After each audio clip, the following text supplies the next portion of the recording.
धरती हमें एक यादगार सफर पर ले जा रही है, वो भी ऐसे तरीकों से जिनकी हमने कल्पना भी नहीं की थी। धरती बहुत डायनेमिक है। ये अपनी एक्सिस पर घूम रही है, साथ ही साथ सूरज का चक्कर भी काट रही है। ये गैलेक्सी का भी चक्कर लगा रही है। हर वक्त कुछ न कुछ चलता रहता है। ऐसा लगता है मानो ये किसी मैरी गो राउंड पर वॉल्ट्स कर रही है जो किसी हाई स्पीड ट्रेन पर लगा है। अब हम अपने इस प्लैनेट के इस सफर के सीक्रेट जान रहे हैं, और ये भी कि इस सफर का हम पर क्या असर हो रहा है। हम जहाँ देखते हैं इस मोशन के सबूत सब जगह नजर आते हैं, न सिर्फ आसमान में मौजूद ऑब्जेक्ट के मोशन में, बल्कि जमीन और समुद्र में भी। पृथ्वी पर जीवन वैसा नहीं होता अगर हम स्पेस में इस ड्रामेटिक एनवायरनमेंट में नहीं होते। पर ये राइड खतरनाक हो सकती है। ये धरती को डीप फ्रीज की तरफ ले जा रही है, हमें सुपरनोवा के रास्ते पर ले जा रही है। ये धरती और हमारी पूरी गैलेक्सी को अनजान राहों पर ले जा रही है।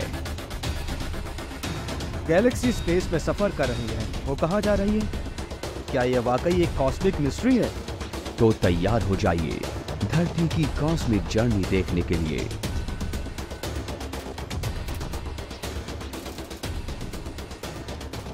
विज्ञान शो पेश करता है अर्थ्स डेथली ऑर्बिट।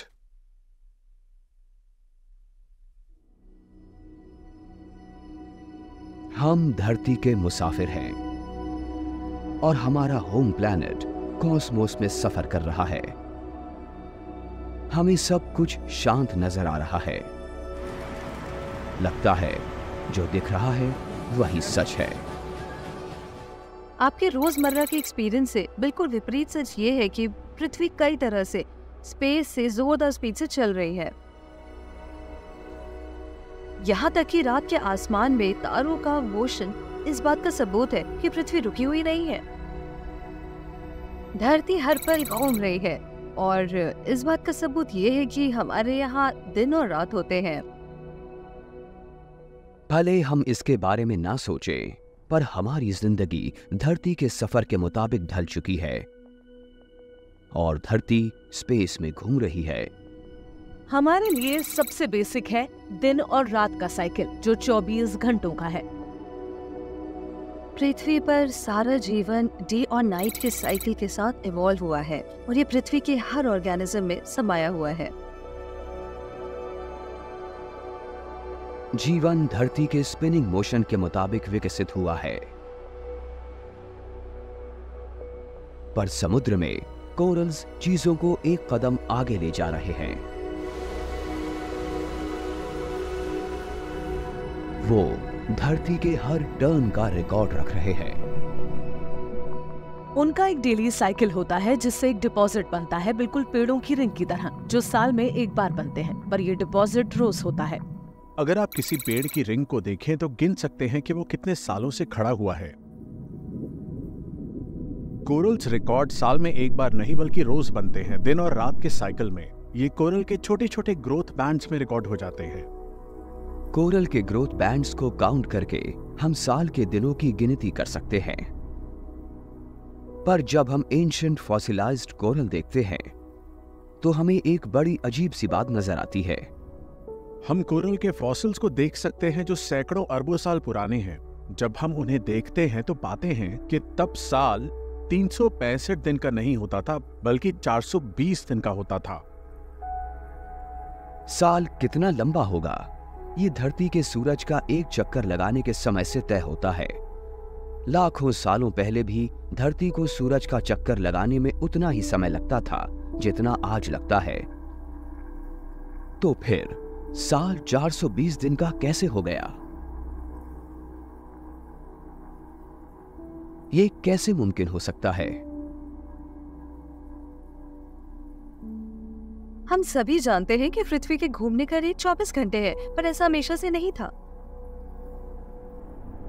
जब एंशिएंट कोरल्स जिंदा थे तो धरती पर एक साल में 420 दिन होते थे। इसका मतलब एक दिन 21 घंटे लंबा था। ये कैसे मुमकिन था? इसे जानने के लिए हमें धरती की कॉस्मिक जर्नी की शुरुआत तक जाना होगा।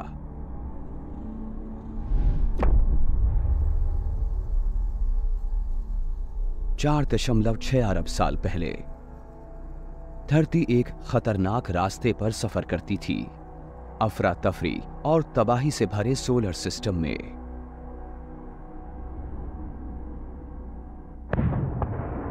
अक्सर टकराव हो जाते थे।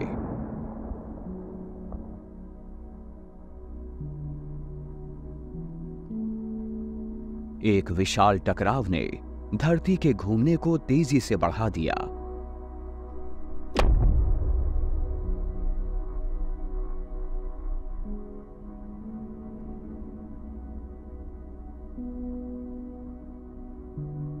और तब बना चंद्रमा यानी मून। पृथ्वी का रोटेशन हमेशा से मून से भी जुड़ा रहा है और अरबों साल पहले बहुत ही नाटकीय तरीके से मून बना, जब एक और प्लैनेट जिसे हम थिया के नाम से पुकारते हैं पृथ्वी से आकर टकराया। और उस टकराव के बाद पृथ्वी के चारों तरफ भाप बनी चट्टानों का बहुत ही गर्म डोनट जैसा बना, जिसे हम सिनेस्टिया कहते हैं। चट्टानों का ये डोनट 16,000 किलोमीटर प्रति घंटे की स्पीड से घूम रहा था। ये सैकड़ों सालों तक स्पेस में घूमता चला गया। धीरे धीरे भाप बनी चट्टानों का ये बादल ठंडा होने लगा और फिर बना मून, जो पिघली हुई और तेजी से घूम रही धरती की ऑर्बिट में बना था। अगर हम आइस स्केटर एनालॉजी का इस्तेमाल करें तो वो ऑब्जेक्ट जो बड़ा है वो थोड़ा धीरे घूमेगा, और जब ये सिकुड़ता है तो ये तेजी से घूमता है ताकि उसका एंगुलर मोमेंटम बना रहे। तो जब गर्म चट्टानों की भाप ठंडी हुई तो वो पृथ्वी पर उसकी बारिश हुई और वो और तेजी से घूमती चली गई। हम उस समय में लौट रहे हैं जब मून बना था, और तब पृथ्वी का दिन 2.5 घंटे कम हुआ करता था। शुरुआती सोलर सिस्टम में धरती अपने रास्ते पर चलती रही। वो ठंडी हुई और इसकी सतह जमकर ठोस बन गई, पर हलचल अभी थमी नहीं थी। सोलर सिस्टम की शुरुआत में इस युवा धरती पर बहुत सारे धमाके होते थे, और जब ये चट्टानें धरती से आकर टकराती थी तो सीधे नहीं टकराती थी, वो एक एंगल पर आकर टकराती थी।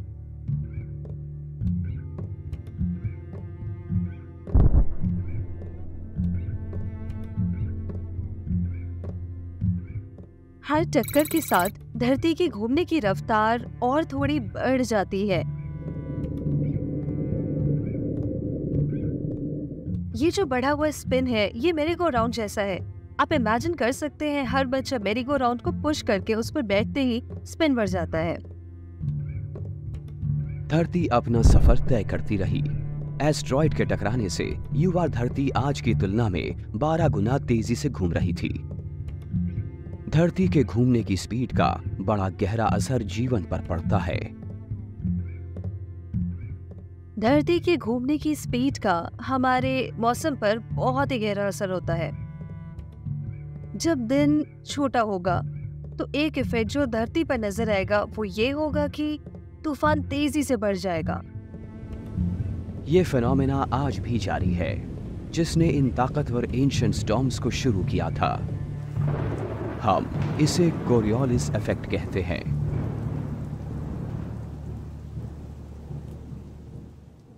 पृथ्वी के स्पिन ने पृथ्वी के एटमॉस्फेयर और ओशंस में एक फिनोमेना शुरू किया। इससे सर्कुलेशन का एक पैटर्न बनता है, जिसका सूरज की हीट एनर्जी के साथ एक कॉम्बिनेशन बनता है। पृथ्वी पर घूमना और साथ ही में सोलर हीटिंग, खासतौर पर क्रेटर पर, इससे हवा ऊपर उठती है और इसके अलावा साइड में भी जाती है और इस तरह स्पिन होता है। जब धरती सूरज का चक्कर लगाते हुए घूमती है तो इस रोटेशन से ग्लोबल विंड पैटर्न्स तैयार होते हैं। पर शुरुआती धरती पर हवा आज से कहीं ज्यादा खतरनाक हो जाती थी। धरती के एनवायरनमेंट पर क्या असर पड़ा होगा ये दूसरे प्लैनेट को देखकर समझा जा सकता है। जुपिटर बहुत ही तेजी से घूम रहा है और इस वजह से तूफान आता है। हमने देखा कि वहाँ एटमॉस्फेयर में बहुत जबरदस्त मोशन है और बहुत ही भयानक साइक्लोनिक स्टॉर्म आते हैं।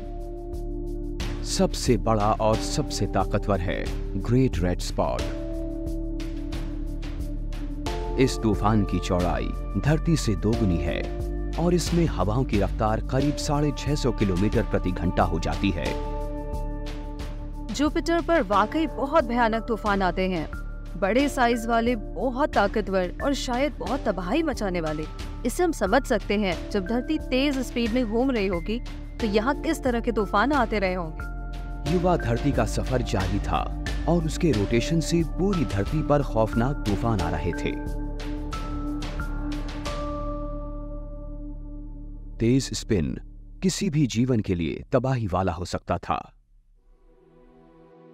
ये तूफान इतने बड़े थे कि जीवन का कोई चांस ही नहीं था। शुक्र है कि इंसानों के आने के समय धरती का एक साथी था, मून, जिसने धरती के स्पिन को कम करने में मदद की। इसके बाद इन दोनों का एक शानदार ग्रेविटेशनल डांस हुआ। जब वो स्पिन कर रहे थे तो एक दूसरे से इंटरैक्ट भी कर रहे थे। मून की ग्रेविटी ने धरती के समुद्रों को खींचा और बहुत ऊंचे टाइड आए। स्पिन के दौरान इन विशाल टाइड में मटेरियल अंदर और बाहर हो रहा था। इससे फ्रिक्शन पैदा हो रहा था और इसी ने उनके घूमने को धीमा कर दिया। टाइड्स ने जिंदगी को भी रचा। विशाल टाइड्स ने पहली बार धरती के न्यूट्रिएंट्स को समुद्र में ला दिया। इस तरह एक प्राइमोर्डियल सूप तैयार हुआ और जीवन के अंकुर फूटे।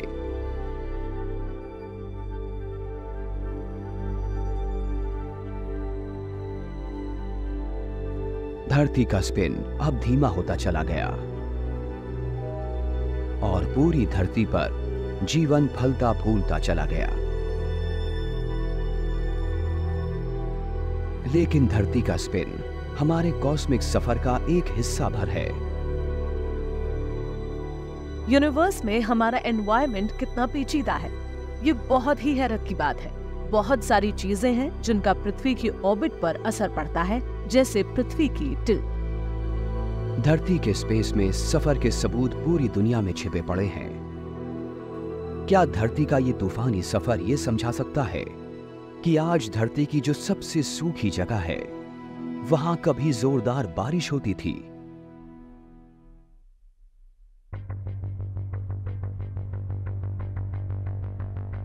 सहारा रेगिस्तान, सूखा, धूल से भरा और वीरान। लेकिन इस रेगिस्तानी गुफा की गहराई में ऐसे सबूत छिपे हैं जो बताते हैं कि हजारों साल पहले सहारा एक हरा भरा स्वर्ग था। आर्कियोलॉजिस्ट्स को यहाँ मिली हैं रॉक आर्ट, जिनमें साफ नजर आता है कि इंसान और जानवर झीलों में तैर रहे हैं। और सैटेलाइट इमेजेस देखकर हम प्राचीन नदी घाटियों की आउटलाइंस को भी ट्रेस कर सकते हैं।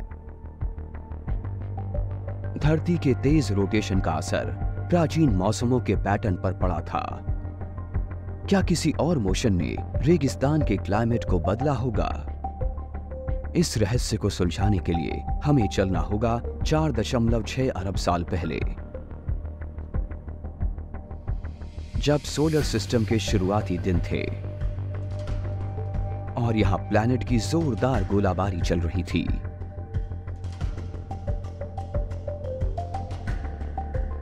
और धरती हल्के से टिल्ट के साथ सोलर सिस्टम में घूम रही थी।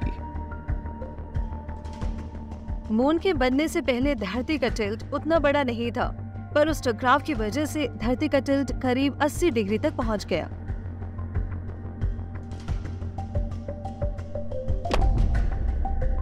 इस टिल्ट के बाद भी धरती का सफर जारी रहा, पर मून की ग्रेविटी ने हमें ऊपर खींचा, पर पूरी तरह नहीं। चंद्रमा पृथ्वी के इक्वेटोरियल प्लेन पर नहीं है, ये इक्वेटोरियल प्लेन के ऊपर है और इसने पृथ्वी की एक्सिस को 23.5 डिग्री पर झुका दिया है। अगर हमारा ये टिल्ट करीब 23 डिग्री नहीं होता तो धरती में मौसम नहीं होते और मौसम की वजह से बहुत सारी फसलें नहीं उगती, ग्रोथ नहीं होती, जिसकी वजह से हम इस दुनिया में बच पाए हैं। पर प्राचीन काल में सहारा के हरे भरे होने को मौसमों के बदलने से नहीं समझाया जा सकता। एक और प्लैनेटरी मोशन का इस पर असर पड़ा होगा। इसका सबूत आसमान में मिला है। नॉर्थ स्टार या ध्रुव तारा। इस वक्त धरती की एक्सिस आसमान में एक स्टार की तरफ पॉइंटेड है, जिसे नॉर्थ स्टार या पोलरिस कहते हैं। हमने इसका नाम इसी बेस पर रखा है कि धरती का नॉर्थ पोल आसमान की तरफ इशारा करता है। लेकिन पोलरिस हमेशा से नॉर्थ स्टार नहीं था।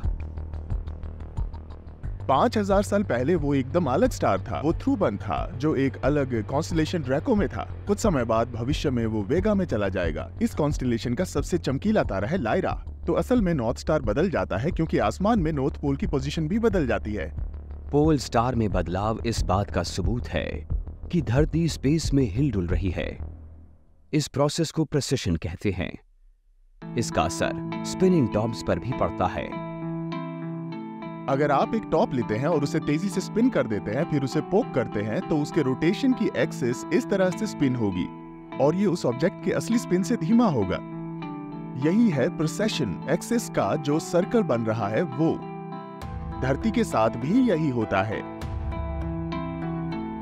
एक कॉस्मिक पोक की वजह से धरती स्पेस में लड़खड़ा रही है।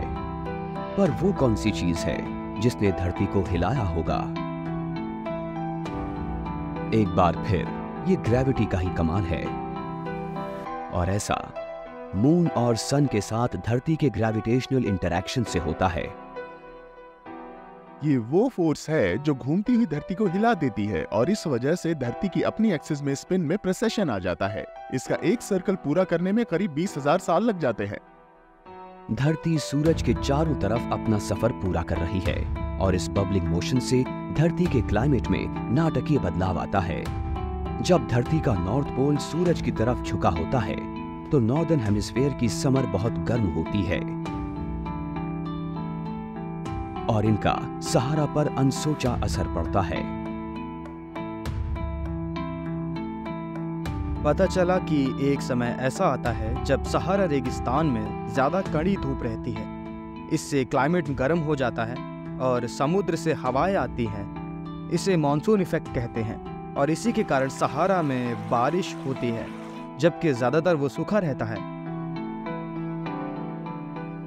नम और सूखे क्लाइमेट्स की साइकिल करीब 20,000 सालों की होती है। सहारा में हम यही देखते हैं। जब बहुत बढ़िया मॉनसून होता है तो सहारा में बहुत पानी होता है और ये हरा भरा हो जाता है। 10,000 साल पहले जब धरती स्पेस में लड़खड़ा रही थी तो मॉनसून आया और रेगिस्तान हरा भरा हो गया। इंसान इस नए हरे भरे सहारा में रहने चले आए और उन्होंने गुफाओं में वो पेंटिंग्स बनाई जो हम आज देखते हैं। पर वो पहली बार नहीं था जब इंसानों ने सहारा को हरा भरा देखा था। सूखा सहारा हमारे उन पुरखों के लिए एक बहुत बड़ी अड़चन थी जो अफ्रीका से बाहर जाना चाहते थे। पर इस तरह के एक साइकिल के दौरान जब सहारा हरा भरा था तब उन्हें वो गलियारा मिल गया जिससे इंसान बाहर निकला और दूर दूर तक फैल गया। धरती के स्पेस में लड़खड़ाने के इस मोशन ने सहारा को बदल दिया और मानव जाति के भविष्य को भी। पर यूनिवर्स में धरती के सफर पर दूसरी कॉस्मिक फोर्सेस भी असर डाल रही हैं। सूरज के चारों तरफ पृथ्वी की ऑर्बिट बहुत ही ठोस नजर आती है। हम जानते हैं ये कैसे काम करती है, पर यूनिवर्स में हर चीज ग्रेविटी के एक नाजुक डांस की तरह है। हल्के से असर से सब कुछ बदल सकता है। धरती स्पेस में लड़खड़ा रही है। दूसरी दुनियाएं इसके रास्ते पर असर डालती हैं। क्या कोई दादागिरी वाला प्लैनेट धक्का मारकर धरती के क्लाइमेट को एक्सट्रीम पर ला सकता है? धरती कॉस्मोस में ऊबड़ खाबड़ सफर कर रही है और इस सफर के सुराग हमारे अपने ही बैकयार्ड में छिपे हुए हैं।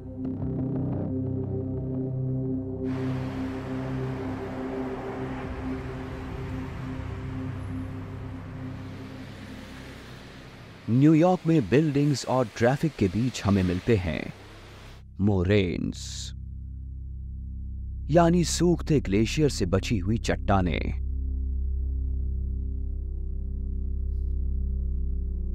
अठारह 18,000 साल पहले मैनहट्टन पर जमी थी किसी स्काईस्क्रेपर से भी ज्यादा ऊंची बर्फ की चादर।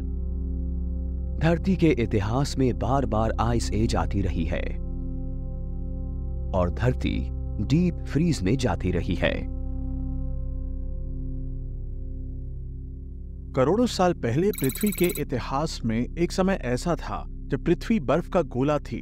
इस पर बहुत ज्यादा ग्लेशियर्स थे, जिसे एक्सट्रीम आइस एज कहा जा सकता है, जिसमें शायद पृथ्वी की पूरी सतह बर्फ से ढकी हुई थी। इसकी वजह थी सूरज के चारों तरफ धरती का ऑर्बिटल डांस। हम ये मानते हैं कि हम पृथ्वी पर बिना हिले डुले बैठे हुए हैं। यह बड़ा आरामदायक भी है, पर पृथ्वी सूरज के चारों तरफ करीब 1 लाख किलोमीटर प्रति घंटे की रफ्तार से घूम रही है। रोजाना धरती सूरज के चारों तरफ करीब 25 लाख किलोमीटर का सफर तय करती है। ये ऑर्बिट हमेशा पूरी तरह से गोल नहीं होती। आमतौर पर पृथ्वी सूरज के चारों तरफ सर्कुलर ऑर्बिट में चक्कर काटती है, पर समय के साथ इस ऑर्बिट पर सन और मून का असर पड़ता रहता है और इसी वजह से पृथ्वी का ऑर्बिट बदल जाता है और यही कभी कभी एक्लिप्स बन जाता है, कभी कभी तकरीबन सर्कल बन जाता है। इस वक्त पृथ्वी बिल्कुल गोल ऑर्बिट में चक्कर काट रही है, इसीलिए गर्मियां और सर्दियां दोनों ही सामान्य होती हैं। पर सोचिए, जब ये हालात नाटकीय तरह से बहुत अलग थे तब क्या हुआ होगा।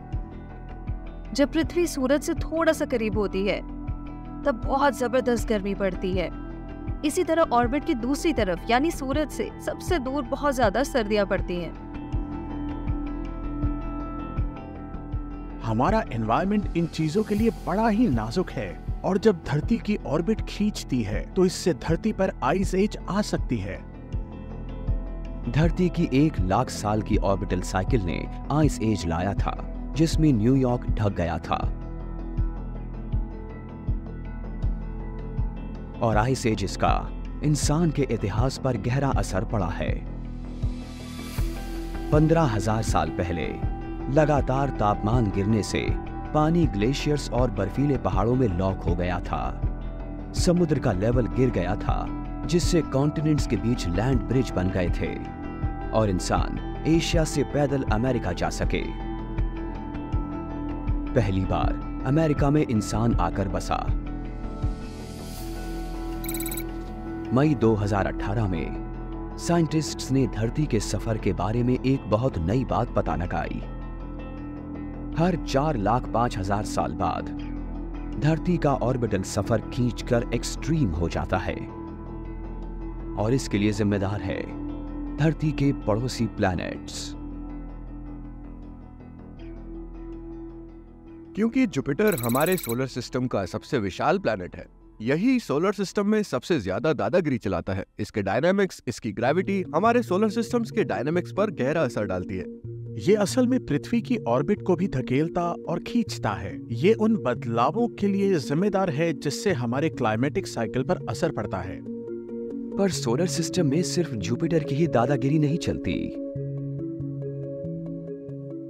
वीनस बहुत ही बड़ा प्लैनेट है, करीब पृथ्वी के आकार का, और ये अपनी ऑर्बिट में हमारे सबसे करीब आता है। तो ये दो प्लैनेट्स पृथ्वी की ऑर्बिट को थोड़ा सा लंबा बना देते हैं। ये साइकिल चलता चला जाता है और जब एक्सट्रीम हो जाता है तब हमें टेम्परेचर डिफरेंस पता चलता है। ऐसा हर 4,05,000 सालों में होता है। जुपिटर और वीनस धरती पर अपने ग्रेविटेशन की दादागिरी चलाते हैं और अर्थ की ऑर्बिट को बहुत ही बड़ा एक्लिप्स बना देते हैं, जिससे धरती का गर्मियों का मौसम और गर्म हो जाता है और ठंडा मौसम और ठंडा हो जाता है।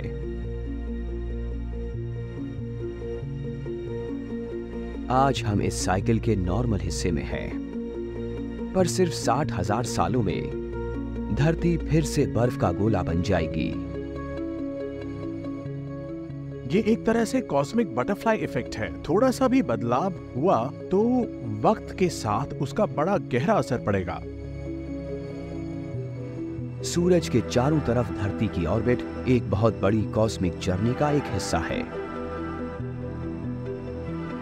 पूरा सोलर सिस्टम मिल्की वे के चारों तरफ घूम रहा है, हमें ऐसी जगहों पर ले जा रहा है जहां हम जाना नहीं चाहते।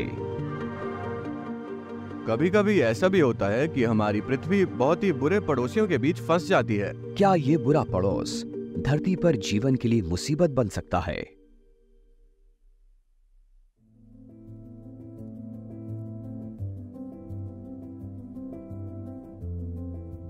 पिछले 3.7 अरब सालों में एक के बाद एक कई एक्सटिंक्शन हुए हैं, जिनसे धरती की 95% प्रजातियों का खात्मा हो चुका है।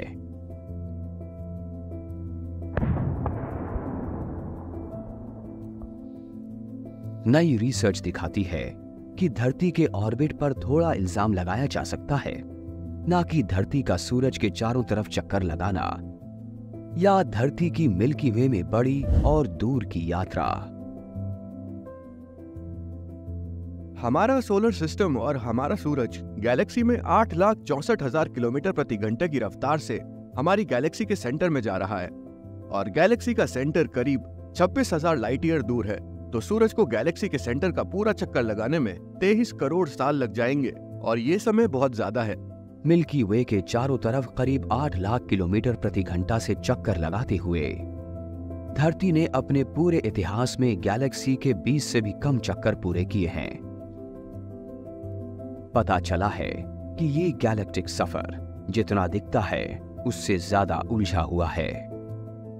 अगर आप धरती को सूरज का चक्कर लगाते हुए देखें तो पाएंगे कि वो एक एलिप्स बनाती है, पर ये तो एक फ्लैट फिगर हुआ और आपको लगेगा कि सूरज भी प्लेन शेप में ही चक्कर काटता होगा, पर ये इतना सिंपल नहीं है। सोलर सिस्टम का ज्यादातर मास सूरज में ही समाया है, इसलिए धरती और बाकी प्लैनेट्स मजे से सूरज का चक्कर काटते हैं। मिल्की वे का मास अनइवन तरीके से फैला हुआ है। इससे गैलेक्सी की ग्रेविटी बदल जाती है, तो इससे बाकी प्लैनेट्स का घूमना बदल जाता है। अगर आप किसी चीज को थोड़ा सा अप या डाउन मोशन दे देते हैं तो वो घूमते हुए ऊपर और नीचे बॉब होने लगेगी। पृथ्वी की सवारी किसी मैरीगो राउंड की सवारी की तरह है। सूरज और पृथ्वी गैलेक्सी के चारों तरफ चक्कर काटते हैं, तो सूरज भी ऊपर नीचे होता है, जैसे झूले पर लगे घोड़े ऊपर नीचे होते हैं, और इससे पृथ्वी एकदम अलग गैलेक्टिक एनवायरनमेंट में पहुंच जाती है। ये बॉबिंग मोशन धरती और सोलर सिस्टम को अप और डाउन करते हुए मिल्की वे के गैलेक्टिक प्लेन पर 60,000 साल के सफर पर ले जाती है।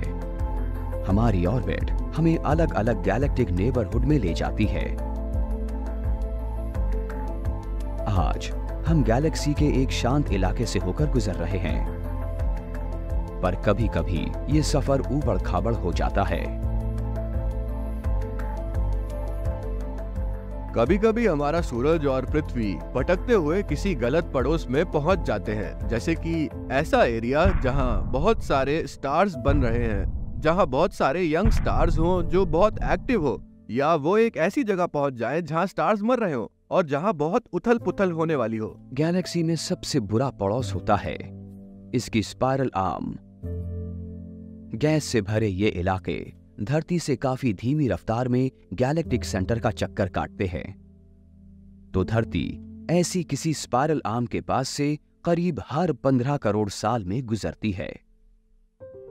ये आर्म्स वो जगह है जहां गैस के क्लाउड्स मौजूद रहते हैं। अगर वो कंप्रेस होते हैं तो वो बहुत सारे स्टार्स बनाते हैं। जब वो बहुत सारे स्टार्स बनाते हैं तो वो ब्राइट ब्लू होते हैं और वो ज्यादा देर तक टिकते नहीं, बल्कि सुपरनोवा के धमाके में खत्म हो जाते हैं।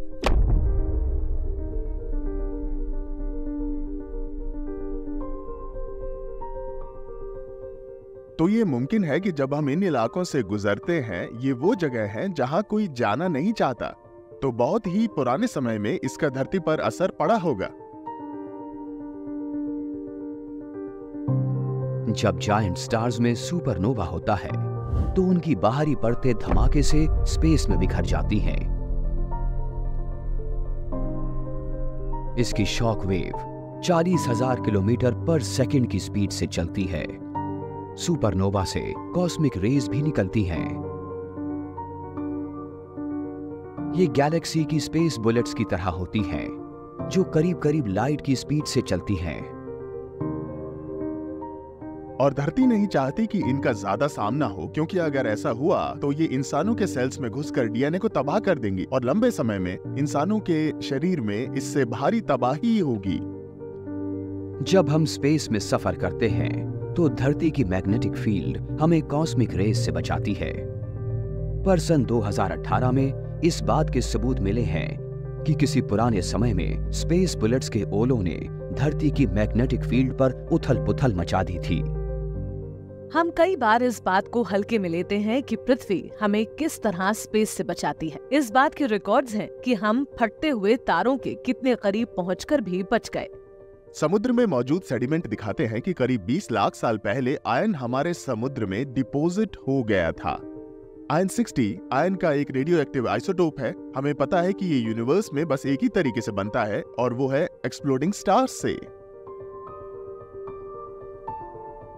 करीब 28 लाख साल पहले एक सुपरनोवा धरती से बस 150 लाइट ईयर्स की दूरी पर फटा था। कुछ 100 सालों बाद कॉस्मिक रेस की एक आंधी मैग्नेटिक फील्ड को चीरते हुए धरती तक आ गई थी। इन स्पेस बुलेट्स की वजह से ही 1/3 कोस्टल मरीन स्पीशीज हमेशा के लिए खत्म हो गई थी। यहाँ ऐसा नहीं था कि धरती किसी स्पाइरल आर्म्स में से गुजर रही थी, पर यह ऐसा दिखाता है कि किसी सुपरनोवा के पास जाना भी धरती के लिए ठीक नहीं होगा। धरती मिल्की वे में अपना सफर तय करती रहेगी और भविष्य में लाखों साल बाद धरती ऐसी ही किसी स्पाइरल आर्म से होकर गुजरेगी और एक बार फिर हमें नुकसान झेलना होगा। पर गैलेक्सी में सुपरनोवा धरती के सफर की इकलौती कॉस्मिक थ्रेट नहीं है। 6.6 करोड़ साल पहले 1 खरब टन का कोई ऑब्जेक्ट धरती से करीब 40,000 किलोमीटर प्रति घंटे की स्पीड से टकराया था। इससे 5 खरब टन मलबा आसमान में फैल गया था। इस टक्कर से डायनासोर्स का सफाया हो गया और ऐसा केवल एक बार नहीं हुआ है। अगर आप जियोलॉजिकल रिकॉर्ड को देखें, जैसे कि जीवन के रिकॉर्ड को, तो पता चलेगा कि डायनासोर जैसे जीवों का एक्सटिंक्शन सिर्फ एक बार ही नहीं हुआ। ये हर 2.6 करोड़ साल में एक बार होगा। ये साइकिल एक जैसी चली आ रही है। एक कंट्रोवर्शियल थियरी बताती है कि इसके लिए हमारी गैलेक्टिक ऑर्बिट्स जिम्मेदार हैं। जब धरती गैलेक्टिक प्लेन में ऊपर नीचे होती है तो दूसरे स्टार्स के पास से गुजरने का जोखिम बढ़ जाता है। ये स्टार्स अपनी ग्रेविटी से हमारे आसपास के सोलर सिस्टम को तबाह कर सकते हैं, जिसमें ऊट क्लाउड भी शामिल है। ये 2 खरब आइस बॉडीज का एक कवच है जो सोलर सिस्टम से बस यूं ही बंधा हुआ है। इसका एक नतीजा ये हो सकता है कि कॉमेट्स अंदरूनी सोलर सिस्टम में आ जाए और टकराव की तादाद बढ़ती चली जाए।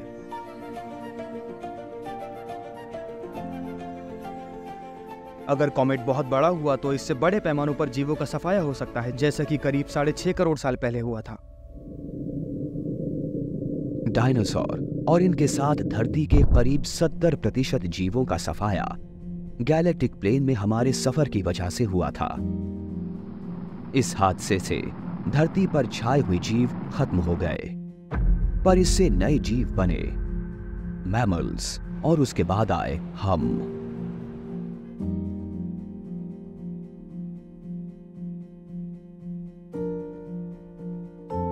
पर स्पेस में हमारे सफर का एक हिस्सा अभी भी रहस्य बना हुआ है। धरती एक टॉप की तरह अपने एक्सिस पर घूम रही है। ये सूरज का भी चक्कर काट रही है। सूरज खुद मिल्की वे के सेंटर का चक्कर काट रहा है, पर वो उससे काफी दूर है। मिल्की वे यूनिवर्स में तेजी से जा रहा है और हमें भी अपने साथ घसीटे ले जा रहा है। दिक्कत यह है कि हमें पता नहीं कि हम जा कहाँ रहे हैं। क्या धरती किसी गैलेक्टिक क्रैश की तरफ बढ़ रही है?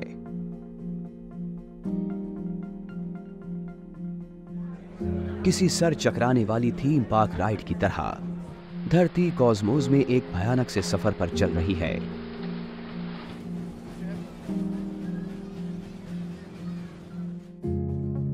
धरती सोलर सिस्टम में स्पिन करती है, टिल्ट करती है और वॉबल भी। ये मिल्की वे में किसी मैरी गो राउंड की तरह ऊपर नीचे भी होती है। पृथ्वी कॉस्मिक वॉइड में जिस तरह आगे बढ़ रही है, ये सचमुच एक बहुत ही अजीब सा सफर है। जब आप बड़े पैमाने पर देखते हैं तो ये मोशन और विशाल डायनामिक्स बनते चले जाते हैं। 1977 में हमने सबसे बड़े मोशन पर काम करने की कोशिश की थी। यूनिवर्स में हमारी गैलेक्सी के मूवमेंट की कॉस्मिक माइक्रोवेव बैकग्राउंड में कई सबूत छिपे हुए हैं। यूनिवर्स की पैदाइश का एक हिस्सा भी वहां मौजूद है। कॉस्मिक माइक्रोवेव बैकग्राउंड वो रेडिएशन है जो विशाल बिग बैंग के बाद बचा रह गया था। कॉस्मिक माइक्रोवेव बैकग्राउंड सभी दिशाओं में चमक रहा है और अगर हम थोड़ी स्पीड से इसमें से होकर गुजरें तो हम इस लाइट में खुद को भी देख पाएंगे।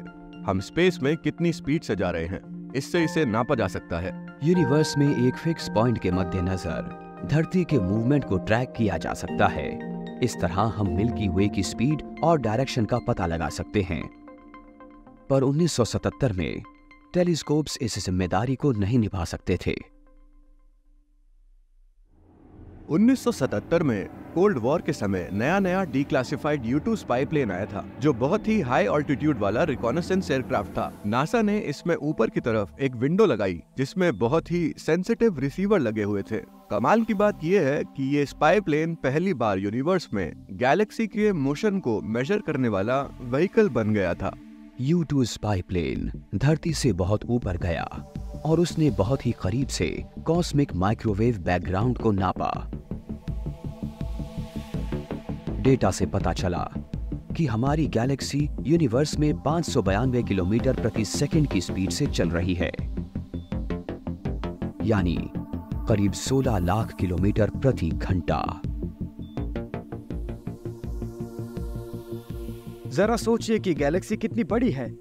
करोड़ों तारे हैं इसमें और हम सैकड़ों किलोमीटर प्रति सेकंड से घूम रहे हैं। ये थोड़ा सा सिर चकराने वाला मसला है। मिल्की वे की स्पीड हमारी गैलेक्टिक जर्नी का सबसे खतरनाक हिस्सा नहीं है। धरती से हम ये नहीं देख सकते कि गैलेक्सी हमें किस दिशा में ले जा रही है। हम बिना देखे चलते जा रहे हैं। हमारा व्यू खुद मिल्की वे ने ब्लॉक किया है। तो अगर आप गैलेक्सी के प्लेन सरफेस से देख रहे हैं, यानी एक पैनकेक जैसे सरफेस से, तो गैलेक्सी का आपका व्यू हमारे सोलर सिस्टम पर छाए हुए धूल और गैस के पर्दों से ढका हुआ होगा। बहुत ही चमकीली दुनिया है जहां बहुत सारे स्टार्स हैं और हमारे व्यू को गैलेक्सी ने ब्लॉक कर रखा है। तो हमारे पीछे एक जोन है गैलेक्सी के ठीक पीछे, जहां से हम गैलेक्टिक सेंटर की तरफ देखते हैं। ये एक अनजान इलाका है, हम इसे जोन ऑफ अवॉइडेंस कहते हैं। इससे बचा जाए, ये कॉस्मिक मिस्ट्री का इलाका है। इस रहस्यमयी जोन की वजह से हमें लगा कि हम एक गैलेक्टिक कार क्रैश की तरफ बढ़ रहे हैं।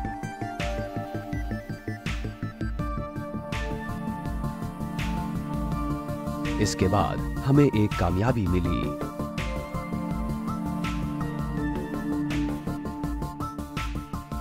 हमने बहुत ही पावरफुल रेडियो टेलीस्कोप से जोन ऑफ अवॉइडेंस को पहली बार देखा।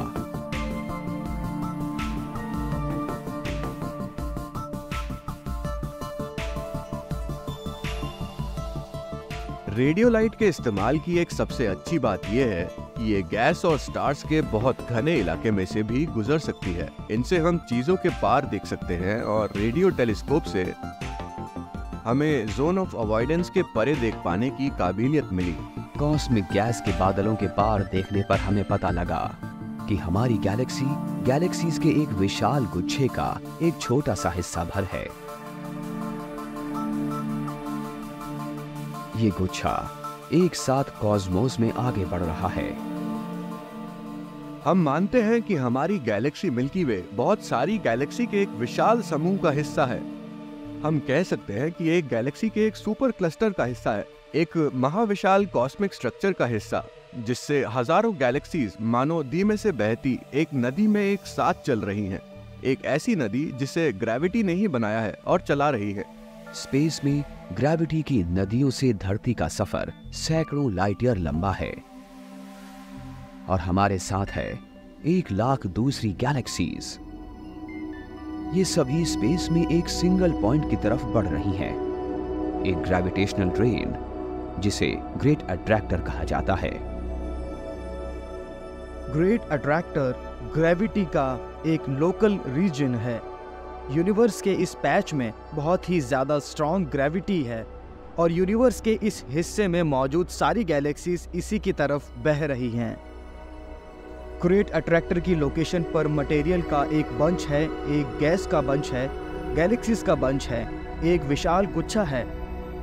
समय के साथ और ज़्यादा गैलेक्सीज इस गुच्छे में जुड़ती चली जाती हैं और सब की सब ग्रेट अट्रैक्टर की तरफ बढ़ती चली जा रही हैं। इसके चांसेस कम हैं कि धरती कभी ग्रेट अट्रैक्टर तक पहुंच पाएगी। हम तेजी से इसकी तरफ बढ़ रहे हैं। जाहिर है कि हम टकराव की तरफ बढ़ रहे हैं। तो क्या हमारी कॉस्मिक एनर्जी एक टकराव से खत्म होगी? कॉस्मोस में धरती का सफर 4.5 अरब साल से जारी है।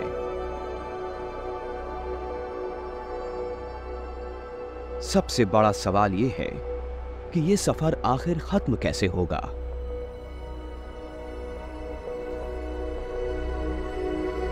सफर में मिल्की वे के एक साथी, एक और गैलेक्सी एंड्रोमेडा से एक सुराग मिलता है। इस गैलेक्सी में करीब 1 खरब स्टार्स हैं जो ठीक उसी रास्ते पर चल रहे हैं। एंड्रोमेडा गैलेक्सी मिल्की वे की तरह एक और बड़ी सी स्पाइरल गैलेक्सी है। ये दोनों एक दूसरे की तरफ बढ़ रही हैं।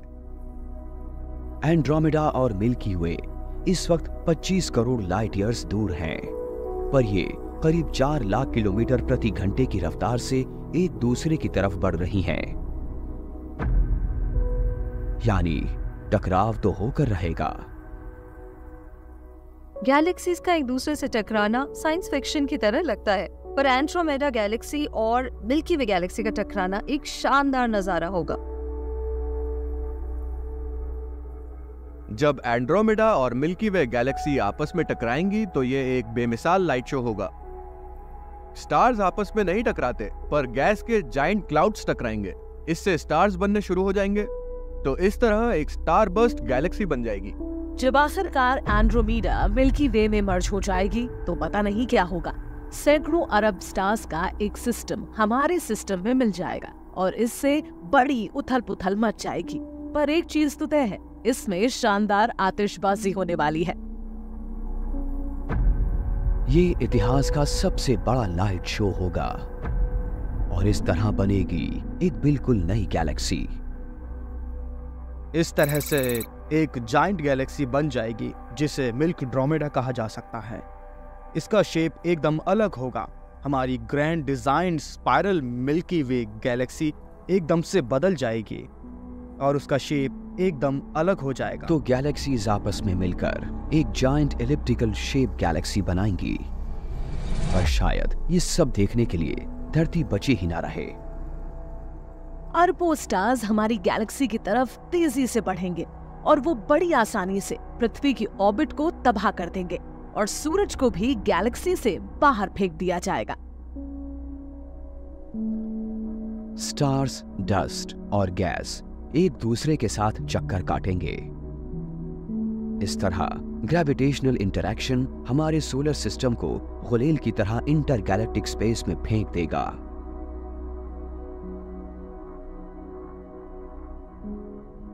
हम तब भी सूरज का चक्कर काट रहे होंगे, सब कुछ ठीक रहेगा, पर इसके बाद हम 4.6 अरब साल बाद अपने आसमान में बहुत कुछ अलग देखेंगे, अब से बहुत अलग। धरती एक बिल्कुल नए इंटरगैलेक्टिक सफर पर चल पड़ेगी। वो कॉस्मोस में कहीं जा रही होगी, नई मिल्क ड्रोमेडा गैलेक्सी से दूर की तरफ। ये जानने का कोई तरीका नहीं है कि इस सफर का अंत क्या होगा। कोई नहीं जानता। हमें इंतजार करना होगा।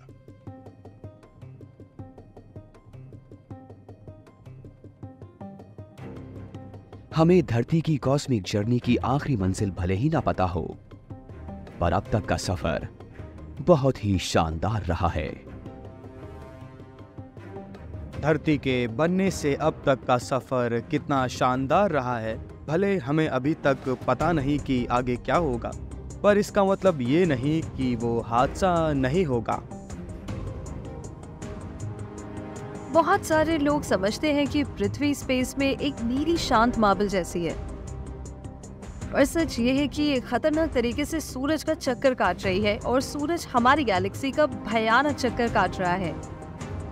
एक साथ बहुत कुछ हो रहा है। ये बात सोचकर ही दिमाग चकरा जाता है कि आखिर पृथ्वी का क्या होगा।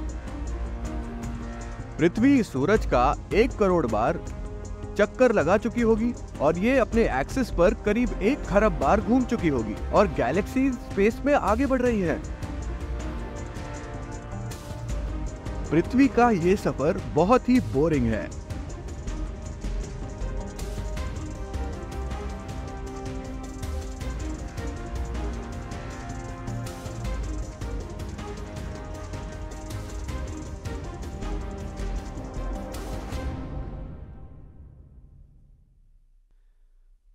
मुझे उम्मीद है कि आपको इस वीडियो में पृथ्वी के डेथली ऑर्बिट के बारे में जानकारी पसंद आई होगी। अगर आपको इस वीडियो से कोई प्रश्न या प्रतिक्रिया है तो आप मुझसे पूछ सकते हैं। और हाँ, अगर आपको हमारा चैनल विज्ञान शो पसंद आया हो तो कृपया इसे लाइक, शेयर और सब्सक्राइब करें।